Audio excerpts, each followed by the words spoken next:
Mr. Conlon, I think that was a very ill-informed statement. You'll find most of the modular builds that are actually constructed like Shomer exceed the lifetime of what you're talking about. Look, I have a quick question with regards to the modular build. Sorry, my train of thought is gone. Oh yeah, the 45 square metres, what's encompassed in that from a living perspective? Is it toilet, bedroom, sitting room, kitchen? That's my understanding. I think it may be 2 bedrooms.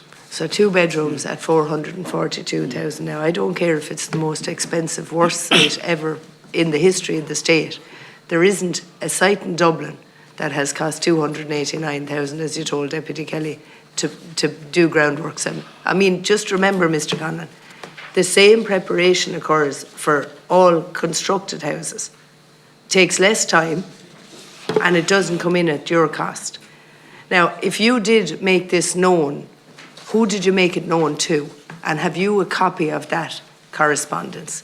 I'm not asking for it now. I want it submitted to the committee. I want you to tell us who you made aware, which is what you told Deputy Farrell earlier.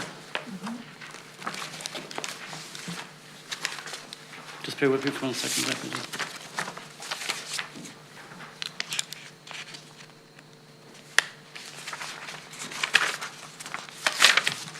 He's running down the clock, Chair. Please, Mr. Conlon, if you could submit it to the committee. Yeah, there is papers that we've submitted to both Decity and to the senior officials group that we can share with you. Yes, that's fine. And it details who you made aware of the detailed cost overruns expected and the non-viability of this project. Is that correct? It sets out our view of the costs that we're developing. Okay, so if you submit that to the committee, please. The other question is, was this a similar contract to that of the Children's Hospital? Was it a similar contract in that there was no actual contract other than get on with it? A base contract?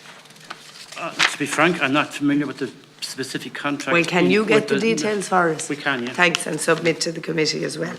Now, I want to move to coastal erosion because there are very serious issues in Enniscorthy, Mr. Casey, for years, as you'll be aware. Can you give me the status of where we are with the flood relief scheme for Enniscorthy, please? Yes, Deputy. Sorry, can you hear me? I can. We are currently bringing forward Enniscorthy in 2 phases following the refusal of the consent process back in early 22.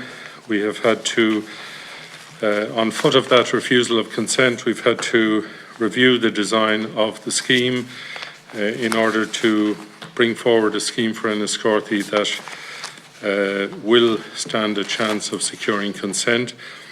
We envisage that scheme will protect up to 326 properties. We propose to go forward on 2 phases. The first phase will be to mitigate flood risk by the removal of the Seamus Rafter Bridge, and we are currently working on a planning submission for that phase 1 of the project. We expect to submit for planning in October of next year for that. And in conjunction with that, we are looking to appoint design consultants to engage on the second phase of the scheme to undertake the detailed design of the substantive flood relief scheme. As you may be aware, the removal of the Seamus Rafter Bridge will also require a replacement bridge downstream and the construction of a pedestrian bridge over the Slaney River. So that's all coming in under phase 1, and phase 2 will follow that.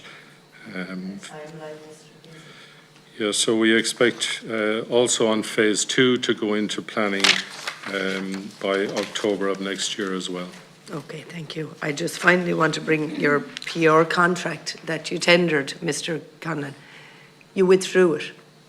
Now, your PR consultant contract that you tendered, you withdrew it. Is there a reason why you withdrew it? I wasn't aware that it was been issued on the day it was been issued, Deputy.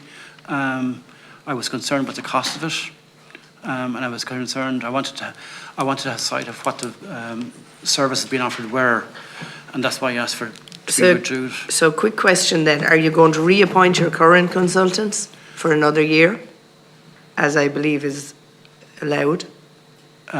That's not in my thinking at the moment. We want to retender the tender, but I want to retender it in a different way. Okay, so this morning, the tender that went out, or the report in the papers this morning was that it was your reputation you were concerned about. Could I just prefer, and I'm sure you know this already, but from the public's perspective and our perspective from value for money, it would be much easier to garner your reputation if the mistakes you were making weren't continued. If we learn from them, you won't need a PR consultant. Your time is up. Thanks, Chair.